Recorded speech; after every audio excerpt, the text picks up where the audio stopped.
A warm welcome to all of you at the House of the Beloved. Thank you so much for sharing Beloved Baba's invitation and to celebrate his 126th birthday at Beloved Archives. We thank Meher Baba House for sharing in his bounty. It was in 1965 that Beloved Baba gave me the mandate to share his divinity with seekers everywhere. Soon after, under his direction, I launched Glow International, now in its 54th year.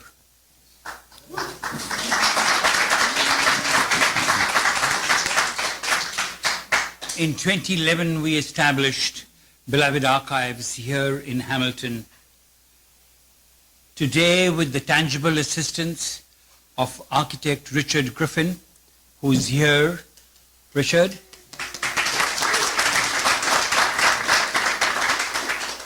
We are able to expand the archives and welcome all of you here. There are many new faces that I see today. So I wanted to give you a little overview of what Beloved Archives is. Beloved Archives is a non-profit archive dedicated to sharing the essence of Meher Baba's teachings and serving the cause of individual and collective awakening.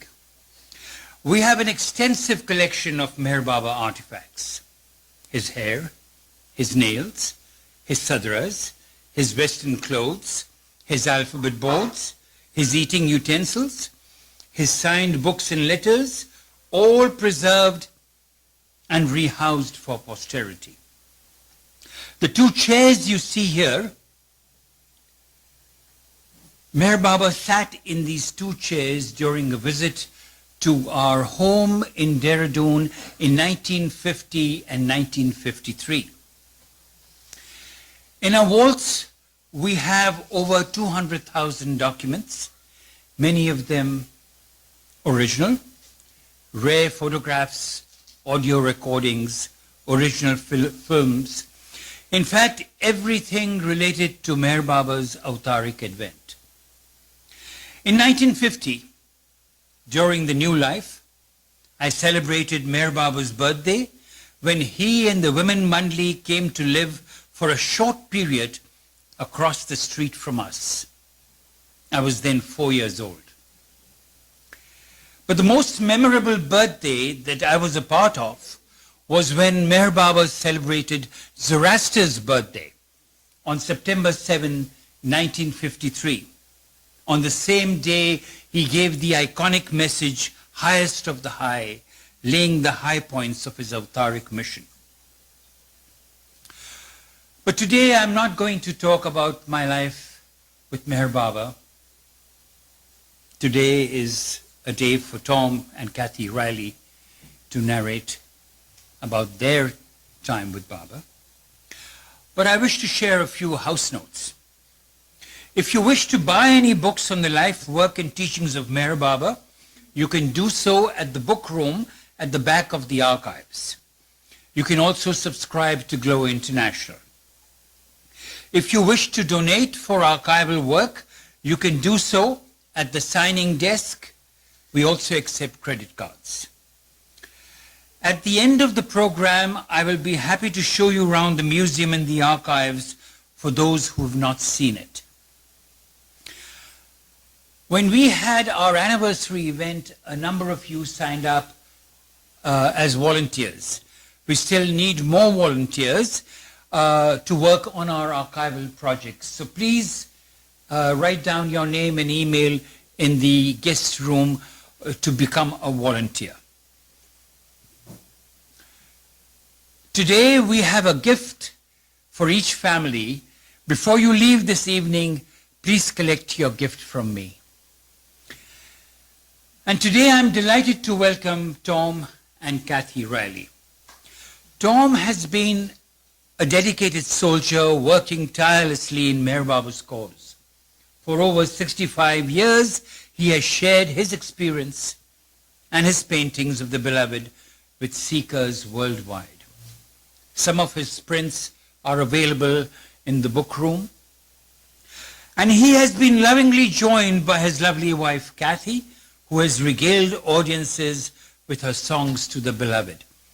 And her recent publication, Dilruba Days, is also available in the book room. Today we are privileged to hear both of them. Tom, you have the podium.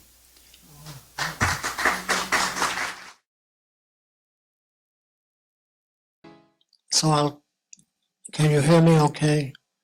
No. I'll talk now about my experiences with Baba in 1962.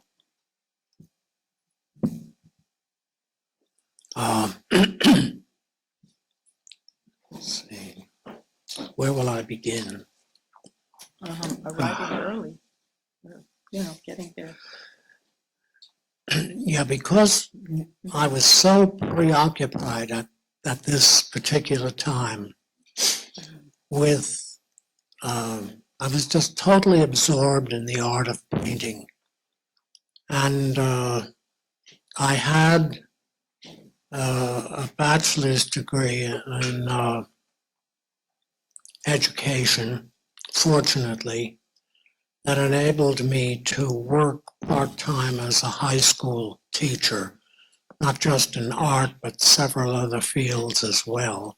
But as I say, I and my wife, Yvonne, was a physiotherapist, and she worked part-time, and we had two little children. My little boy was just, 6 months old. And the round trip to India was $1,200 then. So because I had worked aboard ship, I decided to leave quite early and to work my way to India aboard a ship. And I got as far as Gibraltar, thinking that on a freighter, thinking it will be quite easy to find another ship heading off to Bombay, but I waited 3, 4, 5 days, no ship. So I began to panic, and I did have some money with me. So I flew from Spain all the way to Bombay and arrived about 2.5 weeks early in Bombay. And fortunately, I had Meherji Karkari as one of Baba's close ones. I had his telephone number with me. So as soon as I arrived in Bombay, I called Meherji in Pune, and he immediately told me exactly what train to take to Pune, and he would meet me at the train station, which he did, and took me to the marvelous old Pune Hotel, large hotel made entirely from stone, and near it and behind it, a forest, a beautiful forest. It was in a lovely part of the city. And I had my own private suite there. And the owners of the hotel were an elderly Parsi husband and wife, Mr. and Mrs. Billamoria, lovely people. And they gave me, it was a bit evidently off season because they gave me a lovely suite, and one whole wall of this, my quarters, were French doors and windows looking out on this heavenly forest. So it was a great, great experience. And let's see, where should I begin? So do you want to go right to the knock on the door, maybe? Yeah, I did. For the first day or two, I decided I had to form a schedule for myself to make my time waiting for the opportunity to be with Baba to have some meaning. So I thought every morning after breakfast I would explore the nearby city go in a clockwise direction, over and back. Took me a couple of hours. And I noticed, I just have to say this, that whatever the English had done there, they did so beautifully with parks and their architecture. It was so lovely, so beautiful. And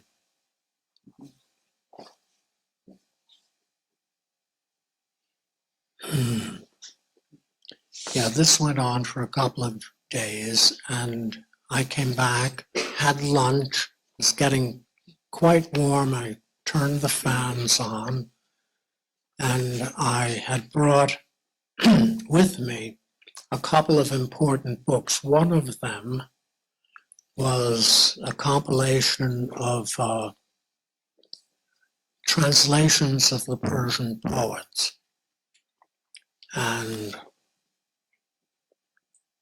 I turned the fans on, I had a shower, turned the fans on, and I was lying on my bed and reading one of these poems. I just have to mention there was one translator, he was an Englishman. His father had been with the diplomatic service many years before, in the 1700s. His father had been with the English diplomatic service in Persia. And this man, his name was John Hinsley. He was born in Persia. And he fell in love with Persian poetry. And he is such an outstanding translator. This is one of his translations. And as I lay there reading, this is the poem that happened when a whole dynamic was introduced to me, right sort of toward the end of the poem. I'll read you the poem. It's called I Have Borne the Anguish of Love by Hafiz. I have borne the anguish of love, which ask me not to describe. I have tasted the poison of absence, which ask me not to relate. Far through the world have I roved, and at length I have chosen a sweet creature, a ravisher of hearts, whose name ask me not to disclose. The flowing of my tears bedews her footsteps in such a manner as ask me not to utter. On yesternight, from her own mouth with my own ears, I heard such words as pray, ask me not to repeat.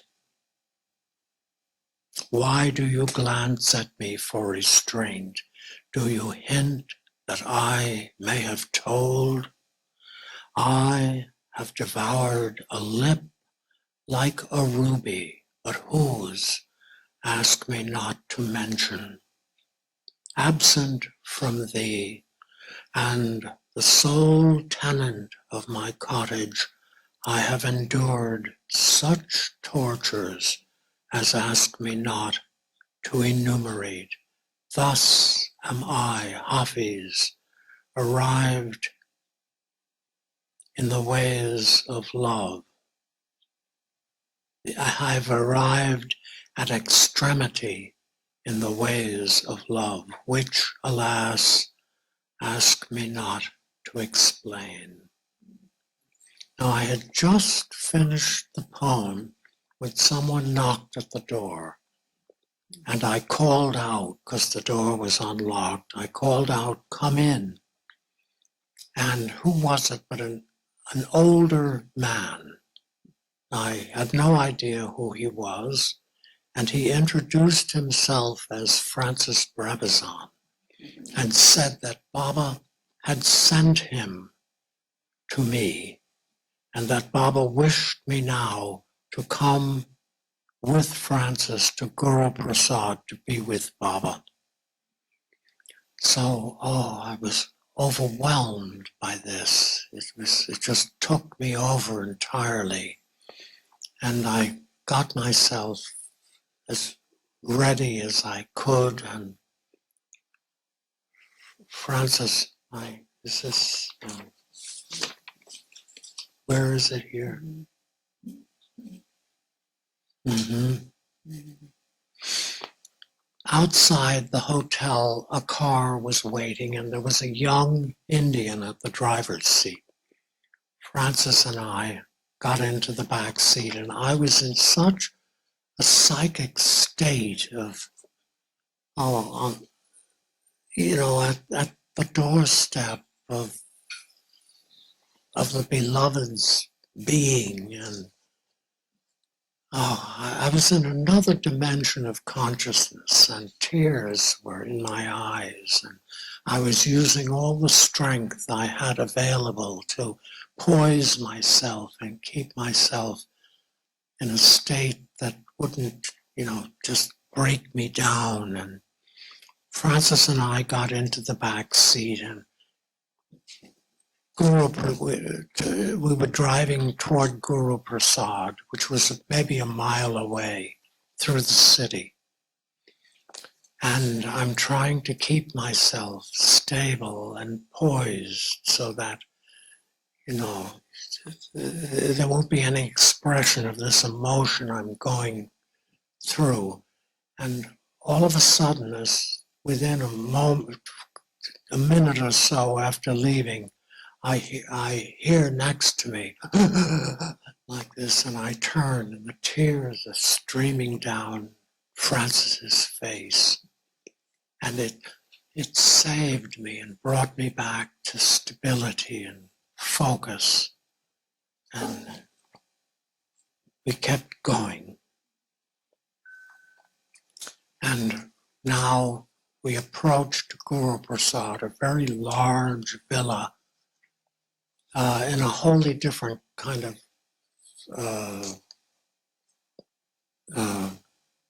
visual quality to that part of the city. And it's very, very large. It's on a very slight hillside. It's made of stone, and it's quite huge. And the car went in through open, large metal gates. And the driver, the young Indian, parks in front of these very broad marble steps. There are about, I'd say, 3 sets of steps with terraces, 3 sets of terraces going up to the facade of the temple, of the villa itself. And the car stops, the young fellow gets out, takes off his shoes. There are many shoes sitting on the first terrace near the car. And he goes up the steps, and Francis comes around and opens my door and says, "Before you go up, don't forget to remove your shoes." What? Accent. Before you go up, don't forget to remove your shoes before you go up. He's from Australia. And he takes off his shoes and he goes up. I get out of the car. I'm in the process of taking off, removing my shoes when, my consciousness changes and heaven is all around me and takes my breath away. I have difficulty breathing. I'm in such another state of being, and it's Baba's presence all around me. And in that state, I walk up the steps, terrace after terrace, with my hands together like this, and finally get to the top, and I notice the left-hand end of the center. There's a new structure that's been built onto the end of the villa itself. And I later find out that the Maharani of Baroda, whose villa it it was, built a mandali hall for Baba and attached it on to the end of the villa. And there it is. And I walk toward this in this altered state I'm in. And there, the huge doors are open, and inside many figures are seated. And there, near the open entrance, is Meher Baba sitting. And he is he's beside himself with happiness at seeing me. He's just so happy. And I walk over to him, and there's an alteration in my state before I get to him. I stand there looking at him, and such grief and despair consume me and take over my consciousness that I look at him and I can barely breathe in the midst of this transition. And he beckons me to come to him. I walk over to him and kneel down in front of him and put my head upon his knees. And I wept. And I could feel his hand caressing my head, or maybe both of his hands caressing my head, and he's making a very subtle moaning sound, like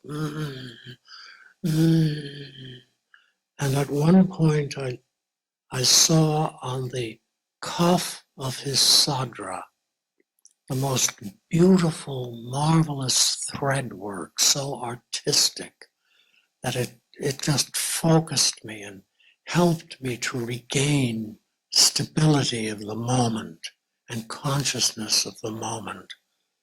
And then I looked up at him, and he said to me, "You have no idea how blessed you are today. You have broken the ice for the East-West gathering."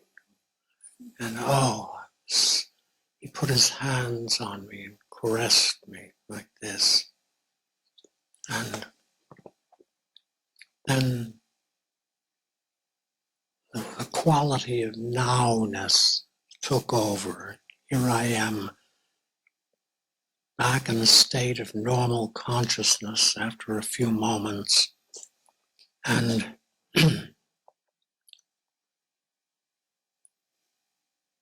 then he began to ask me, did he ask me first, what of my works have you read? I said, "Baba, I've read so much that you've said that's been printed in English." And he said, "Have you read God Speaks?" I said, "Yes, Baba, I've read it 3 times. And in the crowd, there were about 50 people sitting there. And oh. Tom, do what Papa did. Tom, do what Papa did. When they exclaimed what Papa did. What did he do? His hand up. Oh, yeah. This happened several times. Have you read God Speaks? Yes, Baba, I've read it 3 times. As soon as this happens, instant silence. And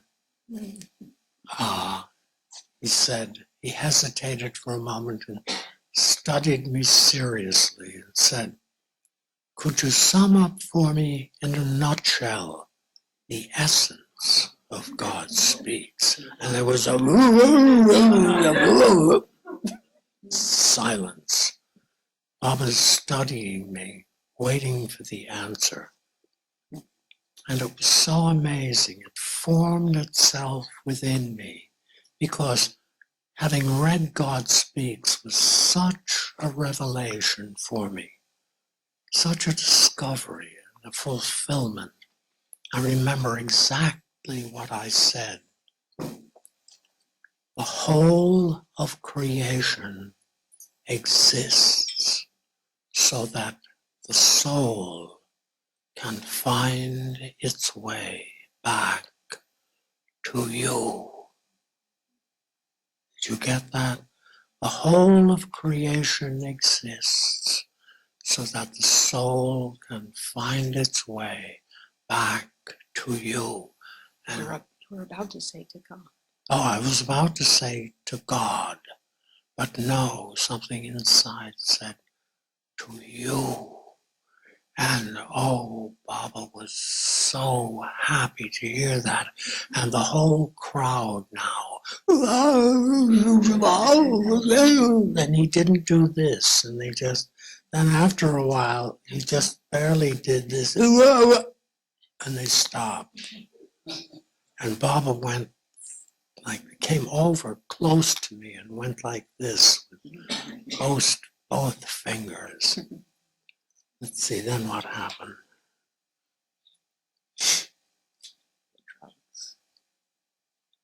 Yeah. Was he talking about, did he continue to talk? Now, I just have to go back into my life in Woodstock. My wife and I, we lived in one of the old art communities that was formed outside of Woodstock. It was called the Maverick. And some extraordinary human beings over the course of which founded that colony around 1908. Artists, mostly many writers, poets, musicians, painters, sculptors lived in this beautiful community in a little valley. It was just heaven. And let's see, where am I? So you're talking about the drugs. At this particular time, in this community and elsewhere, so many people grew their own marijuana and made their own hashish. And we did the same. It was just part of daily life. If you didn't, there was something peculiar about you. Something odd, something strange. Anyway, there it was. And just before, and this was just part of life. And on one particular evening, just before going to New York to look for a ship that would at the Union Hall that would take me to India, that very evening before leaving for New York, I received a telephone call from Adele Walken, who said to me, "Tom, I've heard that you're coming to New York to try to find a ship that will take you to India. Please come and have lunch with me at my apartment. I have something important I want to tell you." That is another long story. So we're going to leave that. Yeah, but I have to tell what happened. I know at the end of that. Yeah. Okay, we had a lovely lunch together, just the two of us, and communicated in a very happy way.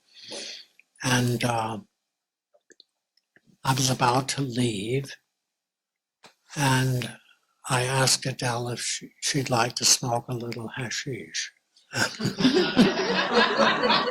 Just innocently and casually. And she was amazing. I don't think so, Tom. Not right now. I have so many things to do. I said, well, of course you do. So I left. And as soon as I left, she phoned her good friend, Dr. Goher in India, and told her what had just happened. So that when I arrived in India, here they were, fully aware that a hash head had just arrived. God. So that's why. The voice from the back. They said, ask him if he smokes, Mother. So it tells me it was a voice from the back. Yeah. A voice from the back of the hall. Yeah. Yeah. So the voice says, ask him what he smokes. And Baba looked a little confused. He said, like, I don't know what's going on here, but I'll accommodate him. Do you smoke? And no, it's longer than this, but I can't quite remember it. I said, ultimately the question was, ask him what he smokes, Mama. And I said, I smoke hemp. And oh, they went crazy. And Baba, silence. And he looked at me very lovingly and said, all he said was, it's best if you don't smoke anymore. Smoking is very bad for you. That was it. No big thing. What's the matter with you? Don't you know what it is? No, there was nothing like that. Just, it's best if you don't smoke. And from that very instant, I never took any form of hallucinogen ever again. Did I leave something out? No. Yeah.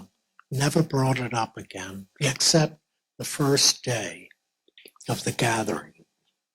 But Anything before that? yeah, Hmm? Baba started talking about, became very serious and began talking about self-abnegation and surrender. Mhm. He began to talk about the urgency of surrendering oneself and longing to give away, to give to him everything that inhibits the revelation of his presence within. And he began to talk in such a centered and focused way of the necessity to gather that urgency as a purpose in life. To realize, to come, to place oneself in a position where one realizes that the purpose of life is to long to discover the true presence of our reality, his being within us. And he began to talk about that in such a fervent way that was the central essence and purpose of life, was to become that essence and to focus our whole direction toward the revelation of that sacredness within, and to become that sacredness. And he talked about that for 5 minutes or more in such an intense and a timeless and intense way. And at one point he said, you have to love so much that all this world you see around you becomes completely unreal. And he went like that. And when he said that, I heard within myself something just called out within me, oh God. And I entered into another space of being and just threw myself before him with my head upon his feet and took hold of them and utterly lost consciousness, totally lost consciousness. I don't know how much time passed, but I felt someone helping me up. And I realized it was Erich. And he said to me, you are so fortunate to have been allowed to touch Baba's feet. No one has been allowed to touch them. And finally, he helped me to stand up, and the whole room, 50 or more people, was totally empty. Just Baba standing about, I'd say 15 or 20 feet away, and Erich. And I'm standing there now, sort of recreating what's around me. And Baba gestures something to Erich. Erich goes over to him. He gestures again, and Erich leaves the room to get Francis to come back and bring me to my hotel. And Baba walks over to me and stands directly before me, just the two of us in this room. And just like I'm talking to you now, but with no spoken words, Baba communicated with me and said, standing directly in front of me, "Did you enjoy smoking?" He said, just casually in front of me, and asking me with nothing verbal, but just so clearly from his mind into mine. Did you enjoy smoking? And it was so utterly natural to me. I responded, I said, yes, Baba, I did, because it brought me so close to your reality. And he shook his head and said, like I see, that's amazing. And we talked back and forth. I don't know for how long, but many questions were asked and answered by him and by me, until finally Erich returned with Francis, and I was taken back to my hotel, because that was so astounding. You think of anything else? Do you want to read one of these things?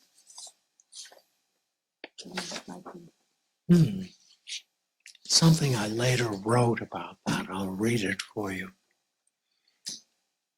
For those of us who are connected to Meher Baba, he is the personification of the sacred beloved within each of us, and can become our companion in this most important venture. So the prevailing thoughts or impressions which have been inherited over the vast course of time have shrouded our consciousness like mists, obscuring the subtle image of the distant mountains. These mists can be lifted. They can come to disappear, and those mountains can wondrously reappear through the practice of more preoccupation, more communion with what eventually becomes known to one as the friend, the divine companion within us. For me, Meher Baba symbolizes this beloved, and he has told us that he is none other than what you and I really and truly are behind the facade of this separate existence. As this relationship with the companion begins to instill itself within us, a wish for detachment emerges, and the urgency of earthly wanting is supplemented into a spiritual longing. One becomes more and more aware that self-interest has estranged us from the sacred, resulting in a prevailing anguish and grief over this ensuing alienation. Our one focus becomes the desire to discover, to witness, and to realize our oneness with the great beauty of this divine love, this divine beloved.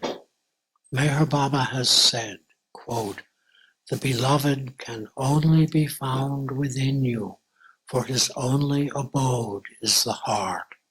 Who walks in singleness of heart shall be my companion."